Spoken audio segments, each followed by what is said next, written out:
Storm Tracker. Richard Childs, WLWT News 5. All right, Richard, thank you so much. We appreciate that. 8:20 now here on your Sunday morning. This blue stuff is what we're dealing with. You know, Stephen, Megan, Randy, Adam, we're all here for you. Yes, and meteorologist Randy Rico and meteorologist Adam Burnison, I was spying on them earlier as they were actively saying, ooh, look at this radar, look at this little spot of the sleet. Scientists nerding out? Oh, no. They were total nerding out because there are these specific pockets that are seeing the sleet. And we like when it verifies because, we're looking at the radar, and right now this is painting all blue, but there are some of these deep blue pockets here that are actually sleet and have been for a while now. So though the radar itself on a composite's trying to point to the sleet like south of 64, that's not the case. It's actually just south of 71-75 split. And actually, let me know, Campbell County.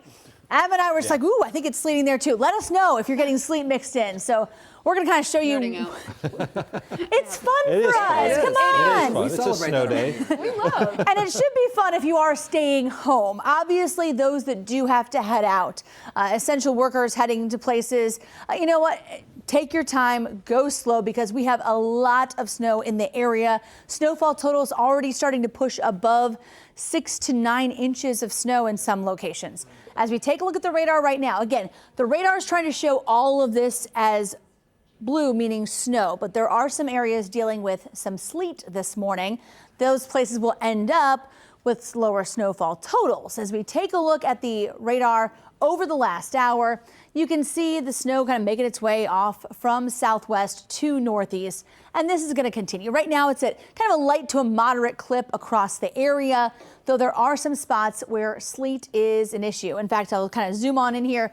These are the areas that we're looking at for that transition over to sleet, generally south of the 71-75 split, but really over the last little bit, you can see this little darker blue tone right here into Campbell County. I think that could be a little pocket of sleet as well. So as we try to zoom on in and pick out the mixing zone, we have to switch our radar over into a different mode where we're kind of tracking that melting layer. So what sleet is basically, it falls as snow from the clouds because it's cold. And then there is a layer of warm air just kind of nosing itself in between the clouds and the ground. So the snow falls into that warmer layer. It melts and then it freezes back up again because we know it is way too cold to support rain down at this level. It's definitely snow or freezes back up into sleet. As we take a look, the mixing zone right now, all of these areas that you're seeing kind of light up in orange and yellow. So south of the 71-75 split specifically, in fact, could be coming down pretty good over top of Dry Ridge. And just in the last half hour or so, again, kind of pushing up into portions of Campbell County, maybe a little bit of sleet, maybe even into Goshen or Claremont County, looking back over toward West Union and Adams County. Again, those are all the areas where we have the potential to have some sleet this morning. As we take a look at the radar, again, snow showers moving through. We are looking at our snow totals through 8 a.m. So these are the ones that have just come in the last 20 minutes or so. Lawrenceburg, Harrison, 9 inches of snow. Springboro's at 8 inches of snow. Bridgetown, 7. Meteorologist Katie Donovan in Reading, 6.5 inches of snow there, 5.5 in Florence. So we've had a good bit of snow, and it's only 8:30 in the morning. Now the snowfall rate will start to die down a little bit as we get into the afternoon, but it's going to be a while before we're totally done with this. So we're going to head over to Adam Burnison. He's going to break down the timeline for us to get through the rest of your Sunday, even though Sunday basically just started for most of us.